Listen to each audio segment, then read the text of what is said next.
The witch woke up, grouchy, grumpy, and very hungry. My belly is grumbling for something delicious, something delightful, something special, but what?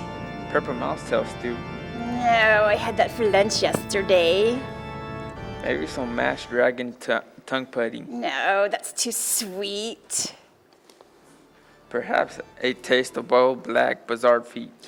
That usually makes my mouth water, but today I want something truly tasty, something really yummy, something special. And that could only mean Piggie Pie! Yes, Piggie Pie. I can taste those plump, juicy pink piggies right now. Grinch smacked her lips and hurried to the pantry and pulled down her old hat cookbook from the top shelf.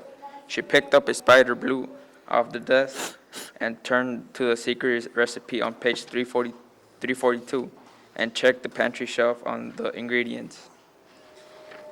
One eye of fly, no problem. 2 shakes of a rattlesnake's rattle, no problem. 3 belly hairs of a possum, no problem. 8 plump piggies, problem! I don't have any piggies. How can I make piggie pie without even one puny pink pig? Grinch pulled her hair and she stomped her feet and she paced the floor. She wanted Piggie Pie. She wanted Piggie Pie very much. Grinch tapped her licky wart on her chin. Now where can I find 8 plump pigs? Grinch thought and thought and thought, then shouted, Aha! The circus! Yes, the circus! No, you don't find pigs in the circus. She thought harder. Aha! The zoo! Yes, the zoo! No, you don't find pigs in the zoo. She thought much harder. The farm! Yes, the farm. You find pigs on the farm. There still was no one, just one teeny tiny little problem. Where to find a farm? Where else but the yellow pages?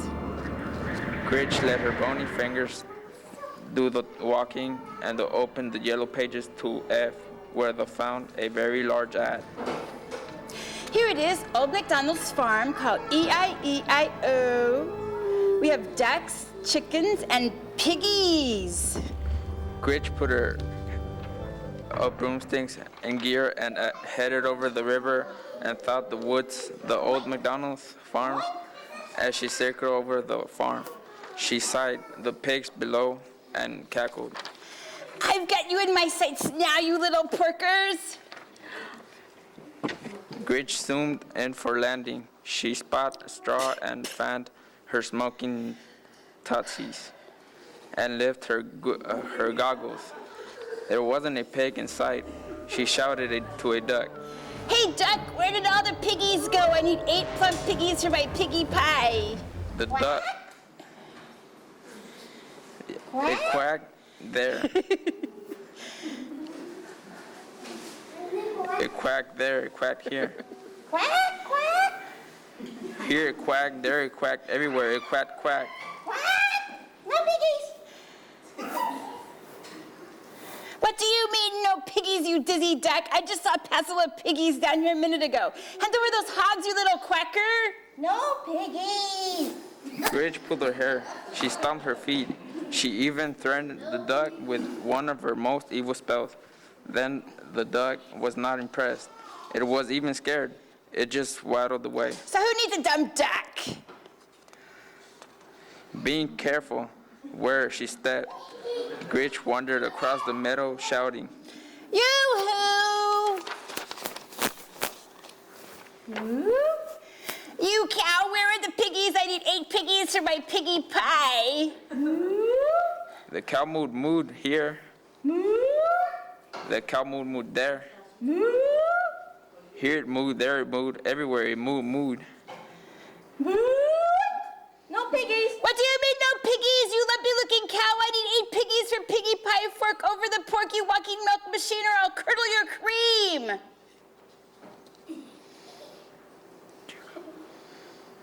Grinch tried the barnyard. There she saw a chicken and the rude voice asked, Okay, Bird Brain, where are the piggies? I need 8 plump piggies for Piggie Pie. What? The chicken cluck cluck here. What?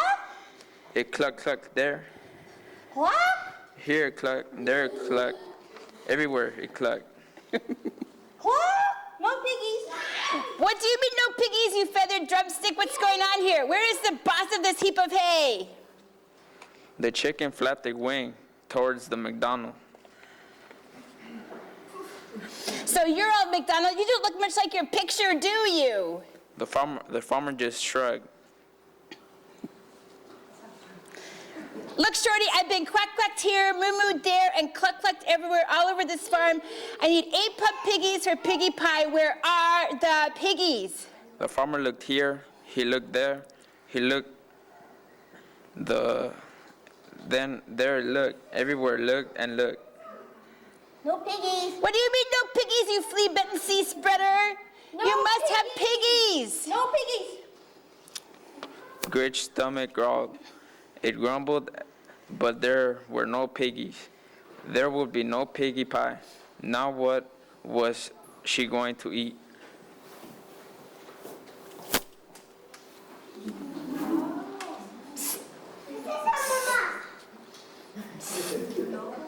Excuse me, little lady. Wolf's the name. Let me give you some advice. Forget about pigs. Forget about the pigs? Gritch eyed at the wolf. The wolf nodded. Yes, they're too tricky. Trust me, I've been chasing 3 little pigs for like days. The wolf huffed and puffed. I'm starving, look at me. I'm nothing but skin and bones. Gritch pinched the wolf's arms and grinned. Well, not quite, Mr. Wolf. I have the most wonderful idea. I was thinking, since you haven't eaten and I haven't eaten, why don't you come home with me for lunch? I'm a very good cook. That does sound tempting. Are you sure it wouldn't be a problem? Grinch grinned, and as they walked off the arm in arm, she said, Problem? No problem at all. I always enjoy having a wolf for lunch. Okay, this is the true story of the 3 little pigs by A. Wolf.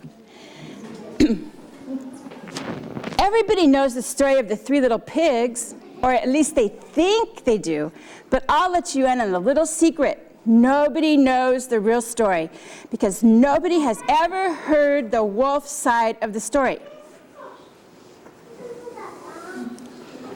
I'm the wolf, Alexander T. Wolf.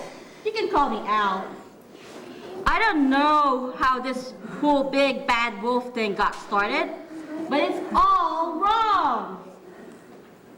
Maybe it's because of our diet.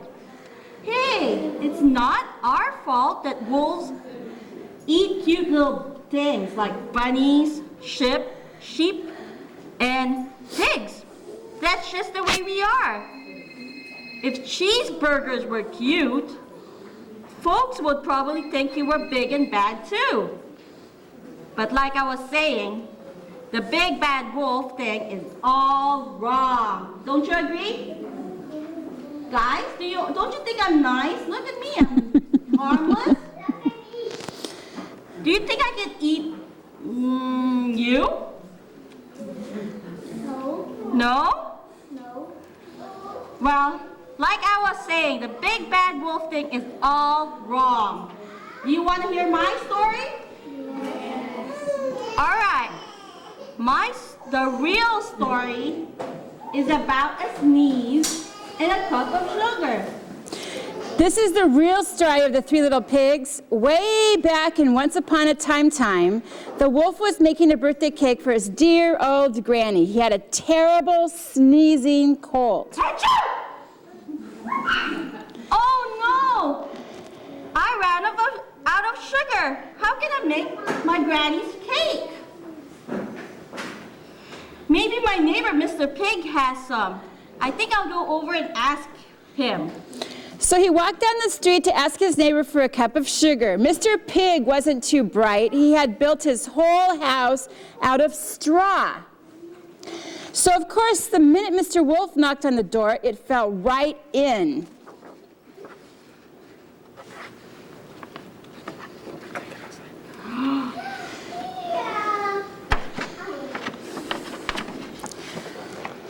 This is my house. Nice house, huh?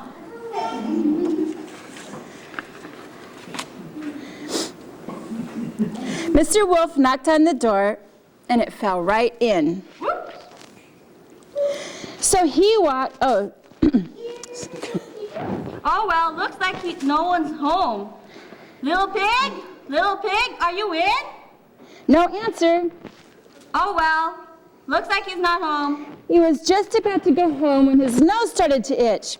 He felt a sneeze coming on, and he huffed, and he snuffed, and he... And you know what? The whole straw house fell down, and right in the middle of the pile of straw was the first little pig, dead as a doornail. He had been home the whole time. It seems like a shame to leave a perfectly good ham dinner lying there in the straw. So he ate it up.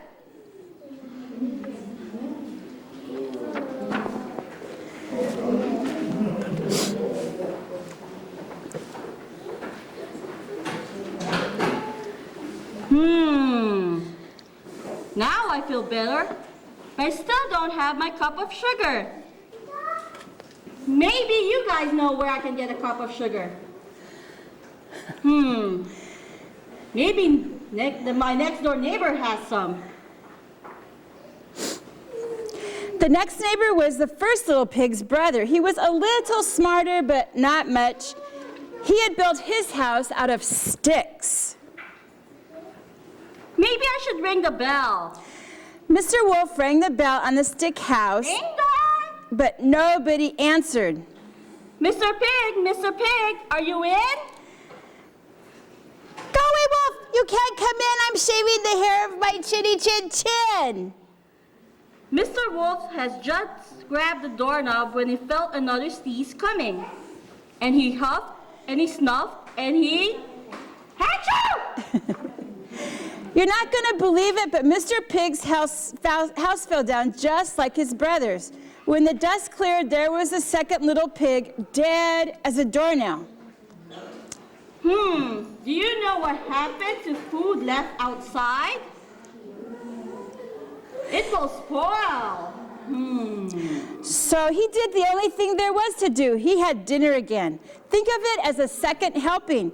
He was getting awfully full, but his cold was feeling a little better. And he still didn't have that cup of sugar for his dear old granny's cake. Oh, no. Well, maybe my next door neighbor has some more. So he went to the next house. This guy was the first and second little pig's brother. He must have been the brains of the family. He had built his house of bricks. Mr. Pig, are you in? Get out of here, Wolf! Don't bother me again! Talk about impolite.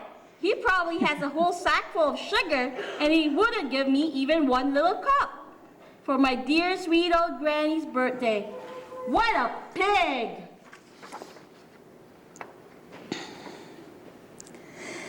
He was just about to go home and maybe make a nice birthday card instead of a cake when he felt a cold